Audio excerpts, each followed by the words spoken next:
ओम नमः सिद्धम। ओम नमः सिद्धम। ओम सजात्म स्वरूप परम गुरु शुद्ध चैतन्य स्वामी ने नमः। संसारी बहिरात्मा से अंतरात्मा की ओर बढ़ने वाले धन्यवाद के पात्र जीव एक न एक दिन अपनी आत्मा को, स्वयं को पर्याय में परमात्मा पद में स्थापित करते हैं। ऐसी यह मोक्ष मार्ग की धारा, यह मोक्ष मार्ग का यथार्थ स्वरूप जो मुख्यता से पहले से छठे गुणस्थानक में पूरा होता है व्यवहार की अपेक्षा से, और उसका परिणाम 13वें गुणस्थानक में आता है। पहले से छठे तक क्यों बताया? क्योंकि वहां तक व्यवहार है, इसलिए छठा गुणस्थानक प्रमत्त गुणस्थानक कहा और सातवां अप्रमत्त। छठे तक व्यवहार है और जहाँ व्यवहार है वहाँ प्रमाद है निश्चय की अपेक्षा से। यहाँ बराबर अपेक्षा समझना है, क्योंकि छठे गुणस्थानक तक अपने भूमिका के यथा योग्य बाहर का व्यवहार होता है। कब? जब अपने स्वरूप और स्वभाव में स्थिर या लीन नहीं होते पाते तब। लेकिन उस व्यवहार को भी जो हेय मानते हैं, बोझारूप मानते हैं, ऐसे आत्मा ही परमात्मा बनने के अधिकारी है, और उसका स्वरूप हम समझने का प्रयास कर रहे हैं।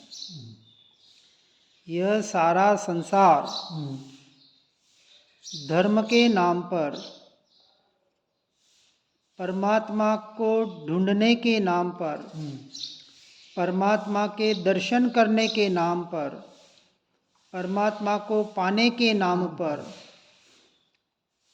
सुख को पाने के नाम पर बाहर बाहर बाहर ही भटक रहा है। इसको भटकना कहा, और यह भटकना ही 84 लाख योनि रूपी संसार के परिभ्रमण का कारण बन रहा है। और ऐसे जीवों से, अर्थात मिथ्या दृष्टि जीवों का स्वरूप समझकर, किस लिए समझना है?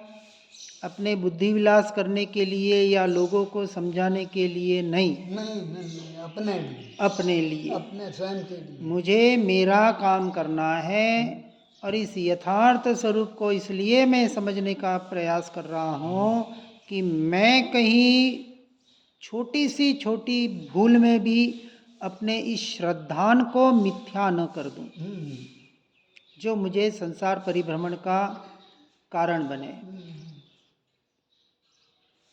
इसलिए जिन देव गुरु शास्त्र के माध्यम से, सद्देव सद्गुरु सतशास्त्रों के माध्यम से जिस स्वरूप को जाना, पहचाना, जिस वस्तु स्वरूप को यथार्थ निर्णय करने का प्रयास किया, और ये किए बगैर सच्ची साधना नहीं हो पाती। लोग सीधे ध्यान करने बैठ जाते हैं, लेकिन यदि वस्तु स्वरूप की यथार्थ समझ न हो, पहले से 14 गुणस्थानक का स्वरूप और उस स्वरूप में जो जो जीव की व्यवहार और निश्चय से स्थिति होती है, उस अपेक्षा को समझे बगैर यदि सीधा ध्यान करने बैठ जाए तो बहुत बड़ी भ्रांति में अटक जाता है। ध्यान हो सकता है, एकाग्रता हो सकती है, लेकिन वहाँ आत्मानुभूति के आधार वाली जो एकाग्रता, जो आत्मरमणता होनी चाहिए थी, वो नहीं हो पाती, और किसी और रमणता को आत्मरमणता मान लेता मान है। लेता है। कोई सांसों का सहारा ले रहा है, कोई मंत्र का सहारा ले रहा है, कोई सूत्र का सहारा ले रहा है, कोई शब्दों का सहारा ले रहा है, सारे पुद्गल के सहारे हैं। और जीव अर्थात आत्मा का उपयोग जिसका सहारा लेता है उसमें लीन होता है, और भ्रांति होती है कि मैं आत्मा में लीन हुआ, आत्मा में लीन हो रहा हूँ, ऐसी भ्रांति होती है। भ्रांति है, भ्रांति। जैसे सांसों का सहारा लिया हाँ, और सांस में लीन हो गया, इतना लीन हो गया कि देह का भान भी छूट गया, बिल्कुल शरीर में कोई उपयोग नहीं है उसका। फिर सांसों की तरफ जो उसका उपयोग था वह भी छूट गया, और वो कहता है हम शून्य हो गए, बिल्कुल निर्विकल्प हो गए। तो किस में लीन हुआ? वो सांसों में लीन हुआ, क्योंकि उसने जिसका सहारा लिया, जिसको साधन बनाया, उसमें वो लीन होता है। जिससे कहा कि जानना जानना जानना आत्मा का स्वभाव है, लेकिन जिसको आत्मा देखता जानता है, जिसमें उपयोग स्थिर होता है, चारित्र उसमें लीन होता है। यदि मंत्र का सहारा लिया तो शब्दों का सहारा लिया, और मंत्र जाप करते करते करते वो जाप अजपा हो जाता है, और अजपा होते होते उस जाप में, उस मंत्र में वो जीव का उपयोग लीन हो जाता है। शरीर का भान भी छूट जाता है, बिल्कुल एकदम शून्य अवस्था जैसे, निर्विकल्प अवस्था जैसे होती है, परंतु वह निर्विकल्प अवस्था नहीं होती, क्योंकि वो लीन कहाँ हुआ? उस मंत्र में लीन हुआ, उन शब्दों में लीन हुआ, अर्थात पुद्गल में ही लीन हुआ। अब जो वास्तविक अवस्था, इसलिए हम बार बार जो चर्चा कर रहे हैं, सबका सार इतना ही है, और सार मिल जाए और उसको ग्रहण कर ले और उसके अनुसार अपने जीवन को परिणमित कर ले, पर द्रव्य प्रभावों से हट जाए और अपने स्वभाव का सहारा लेकर एकमात्र आलंबन ज्ञान स्वभाव का सहारा। जो जानना जानना निरंतर हो रहा है, जो ज्ञान स्वभाव का हो रहा है, और ज्ञान स्वभाव की पकड़ करके जो अपने ज्ञायक में लीन हो जाए, यहाँ तक विकल्प है कि यही मैं, वो मैं, भले वो मैं पना भाव भाषण अपने ज्ञायक में हो रहा है, ध्रुव में हो रहा है, लेकिन मैं शब्द, ये मैं विकल्प, ये मैं वाला विचार, ये भी पर है, यहाँ से भी छूटना है। और उस दशा का नाम है शुद्धोपयोग, निर्विकल्प, सात्वा गुणस्थानक, अप्रमत्त अवस्था। इसलिए महावीर स्वामी को, गौतम स्वामी को बार बार कहना पड़ता था कि हे गौतम, एक समय का भी प्रमाद मत कर। अब गंधर्वों के गंधर्व, 4 ज्ञान के धनी, कौन सा प्रमाद उन्हें? तो एक ही प्रमाद कि हे गौतम, जब तू इस महावीर को देखता है, इस तीर्थंकर को देखता है, तेरे गुरु को देखता है, तेरा उपयोग बाहर है, तू तेरे से बाहर हो गया, ये तेरा प्रमाद है। ठीक है, उन्हें मंजूर था, क्योंकि उसी भव में मोक्षगामी जीव था, लेकिन हम इसको मंजूर कर लेंगे। जब गौतम स्वामी का उपयोग बाहर जाता था तो हमारा बाहर जाता है, तो कौन सी बड़ी बात है?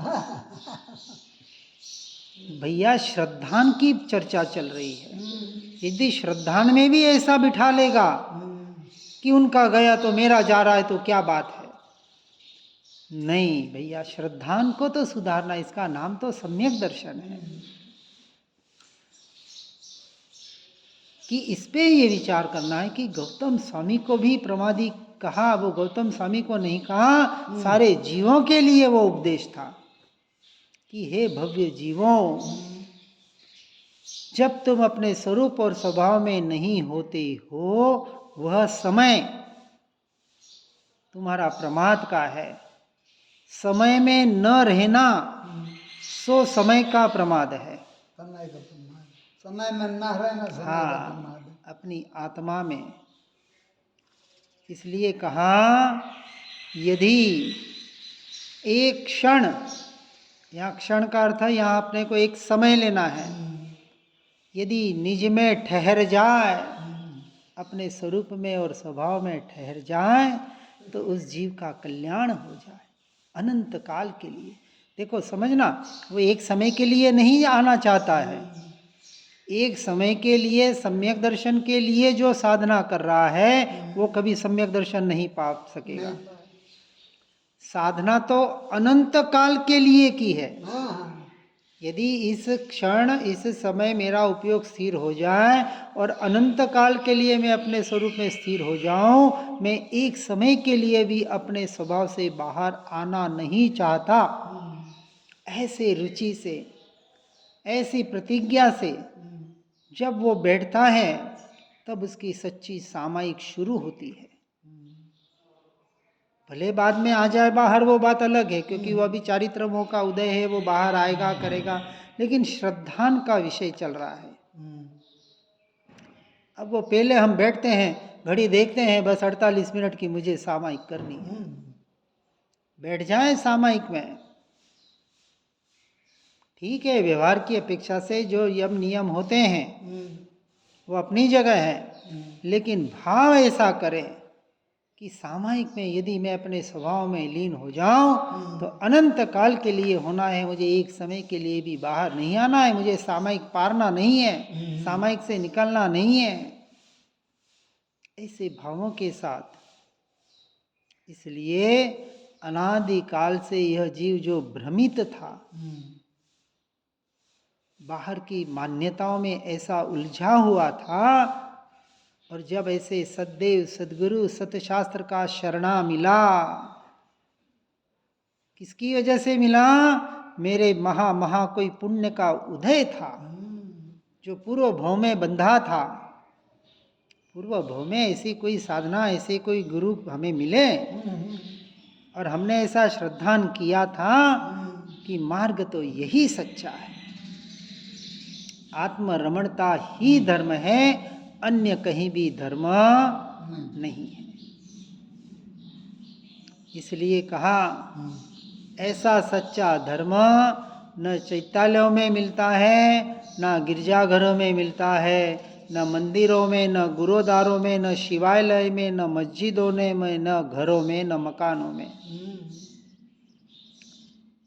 कहाँ मिलता है? अपने में। तो वह देह देवालय में विराजमान प्रत्यक्ष प्रकट परमात्मा स्वरूप भगवान आत्मा, जो मैं स्वयं हूँ, उसके लक्ष्य से ही उसकी प्राप्ति होगी। जब इतना कह दिया, अब घूमने फिरने की, बाहर खोजने की कहाँ जरूरत है? कौन से क्रिया की जरूरत है? कौन से शुद्धि की जरूरत है? किसकी जरूरत है? विचार करें। जो त्रिकाल शुद्ध है, त्रिकाल शुद्ध के लक्ष्य से ही वह पर्याय शुद्ध होगी, बाहर के शुद्धि से कभी वह पर्याय शुद्ध नहीं होगी।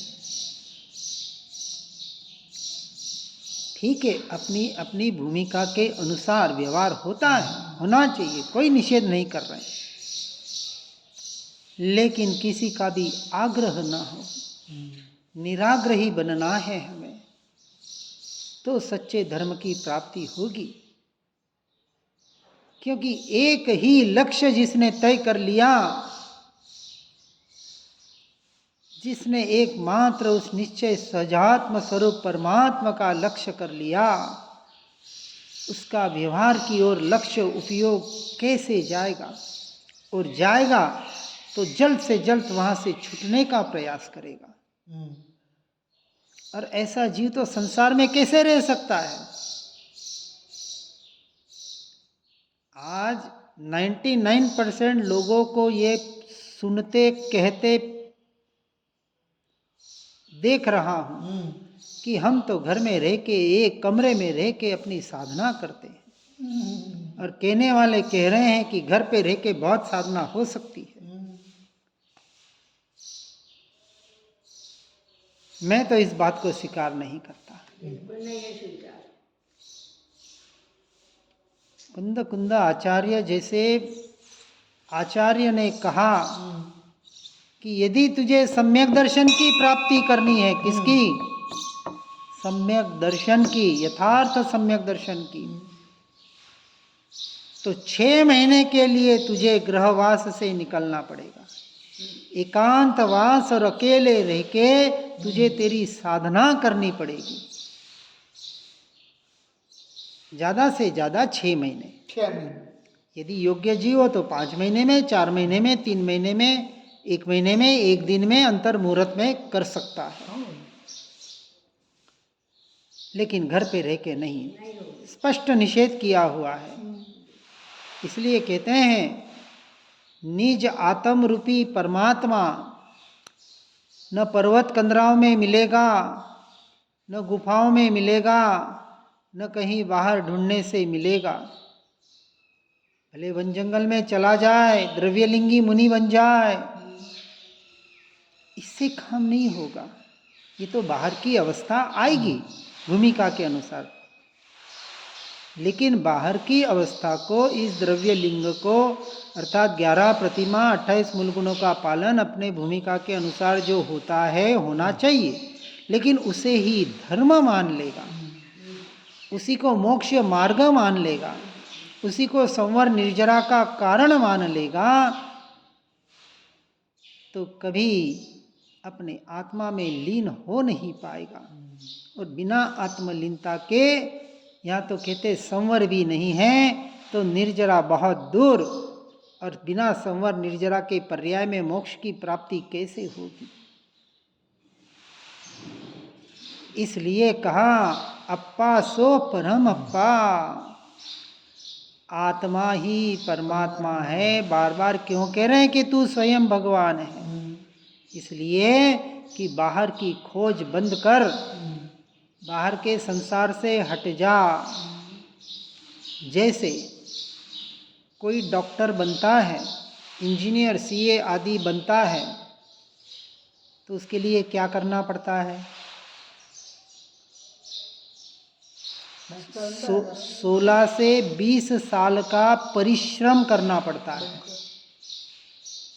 कौन सा 20 साल का?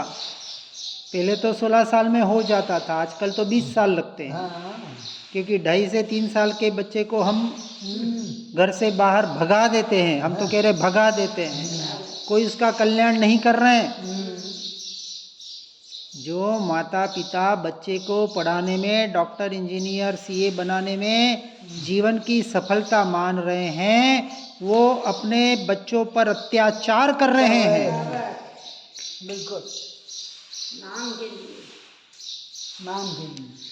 क्योंकि माँ बाप जो संस्कार देने वाले हैं उन बच्चों को, उनके भीतर ठस ठस के भर रहे हैं कि ये बनेगा तो तेरी प्रतिष्ठा होगी, पैसा होगा, सब होगा तो तू सुखी होगा, क्योंकि उनकी भी मान्यता वही है। मिथ्या दृष्टि और क्या कराएंगे? यही तो कराएंगे, यही तो चल रहा है सारे संसार में। अरे संसार में चले कोई बात नहीं, हम मुमुक्षुओं की बात कर रहे हैं, ये पढ़ सुन रहे हैं, वह भी इसी के पीछे भाग रहे हैं। औरों की तो बात क्या करें। चलो जो भाग रहे हैं, हम अपने आप को धन्य माने, इसलिए का धन्य अंतरात्मा, बस कि हम जाग गए। कोई जागे या न जागे हमें उससे क्या, बस मुझे जागना है, मुझे मेरा काम करना है। जब तीर्थंकरों जैसे तीर्थंकर, केवली जैसे केवली किसी को मोक्ष ले जा नहीं सकते, तो हमारी क्या औकात किसी का कुछ करा दे। इसलिए हे भव्य जीवों, यहाँ बार बार घुमा फिरा के एक ही बात कहने का प्रयास किया जा रहा है। इसलिए पढ़ना और सुनना कितना, किसके लिए, कब तक, क्यों, इसका गहराई से चिंतन विचार करें। जो संसार से छूट गए हैं और बचपन से आत्मा परमात्मा की बातें सुन पढ़ रहे हैं और जिन्हें यथार्थ स्वरूप की समझ आ गई है, उनके लिए अब देवगुरु शास्त्र की भी जरूरत नहीं है अपेक्षा से। उन्हें साधना किसकी करनी है? अपने ज्ञान स्वभाव का आलम्बन लेकर ज़्यादा से ज़्यादा मैं अपने स्वरूप में कैसे रह सकता हूँ, इसकी साधना करनी है। और साथ में स्वाध्याय और सत्संग के आधार ये बाहर के गुरु और शास्त्र हमारे रहेंगे, लेकिन उस पर जोर नहीं देना है। अब जोर यहाँ देना है अपने भीतर, क्योंकि क्या होता है, हम पढ़ते सुनते तब तक अच्छा लगता है, अब बिना पढ़े सुने बिना कुछ किए अपने भीतर कैसे रख सकते हैं, इसका अभ्यास, इसकी परीक्षा स्वयं से स्वयं को करनी है। हर जीव इस साधना को यथार्थ रूप से समझकर परद्रव्य प्रभावों से हटकर स्वभाव की साधना करने का प्रयास और पुरुषार्थ करे। इसी भावना के साथ ओम नमः सिद्धम। जिन वाणी के ज्ञान से हो सम्यक श्रद्धान, हो चारित्र महान पाओ पद निरवान। आत्म ही है देव निरंजन, आत्म ही सदगुरु भाई। आत्म शास्त्र धर्म आत्म ही तीर्थ, आत्म ही सुखदाई। आत्म मन नहीं है रत्नत्रय, पूरित अवगाहन सुखधाम। ऐसे देव शास्त्र सदगुरुवर, धर्म तीर्थ को सतत प्रणाम। धर्म तीर्थ को सतत प्रणाम।